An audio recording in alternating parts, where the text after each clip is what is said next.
what's your success rate, would you say, in terms of, you know, when you give someone a trial run? But you can post a job, and you'll get eyeballs that will come and view it and will contact you saying. Now, do you normally start there, or do you start with referrals from your current team? Are there any?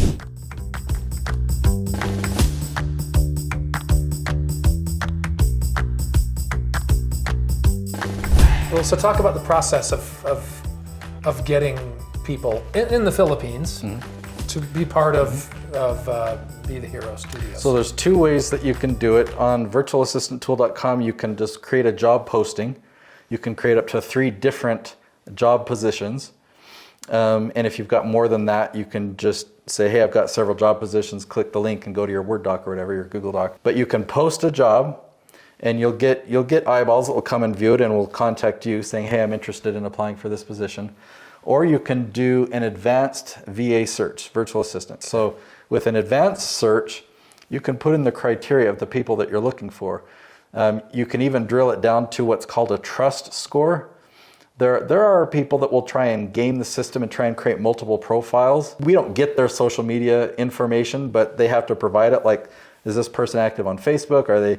So there's a lot of things that go into this trust score, and I'll typically turn it to a trust. It's, you know, out of 100, I'll say 70 or higher, and I'll say people that have updated their profile in the last month or less, and then I'll type in something like video editor. So those words are going to be somewhere in their profile. Yeah. There's like 100 different criteria where you can just, I want somebody who's rated themselves 4 stars in this one and 5 stars on that one, and you can narrow it down. I mean, you might end up with 2,000 people in one of your searches. Like, all right, how do I narrow it down more? And so doing a VA search like that, you look at a profile, it's like, yeah, I want that person to apply. Obviously, they have to be interested, but so you can just message them. Because they don't even know you're looking at them yet. Right.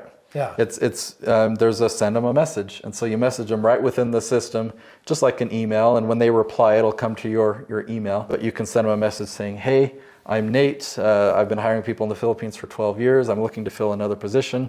You look like you'd be a good fit for this position. Here's how you apply. Go ahead and you know. Now, do you normally start there, or do you start with referrals from your current team? Are there any of them who say, hey, I got a cousin, he's really good at this stuff? Does that ever happen? I've gotten a couple referrals, but I'd say 95% of the time I've just gone right to that website. Yeah, you just go straight there. How do you pick them? How do you train them? How do you start them?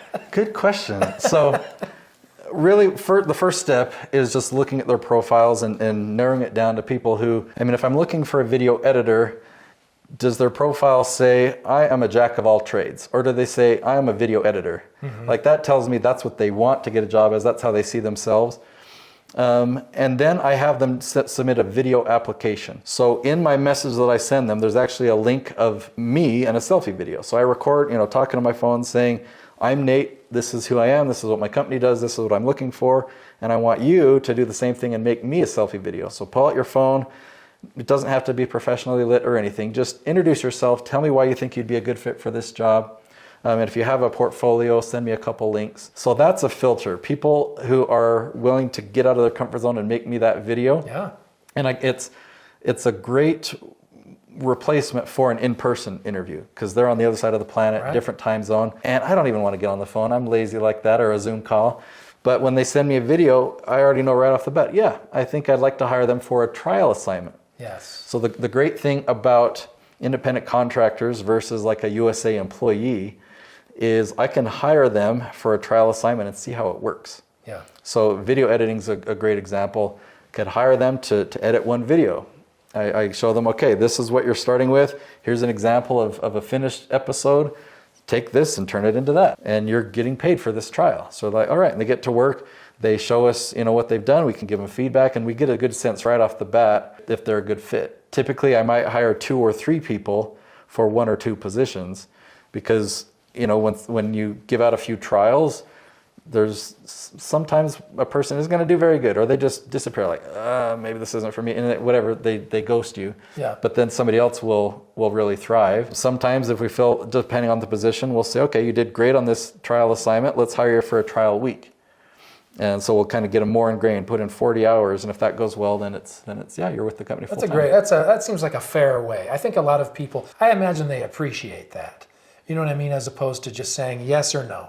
They go, well, you're far enough down our path of wants that we want to take a chance on you for a little bit, and you'll be compensated for it, but let's see what you can do, as opposed to just giving us your work for free, and then we say, oh, thanks anyway, and then we use it. You know what I mean? That's a very, I imagine that your people appreciate that about that hiring practice. It's so advantageous to me.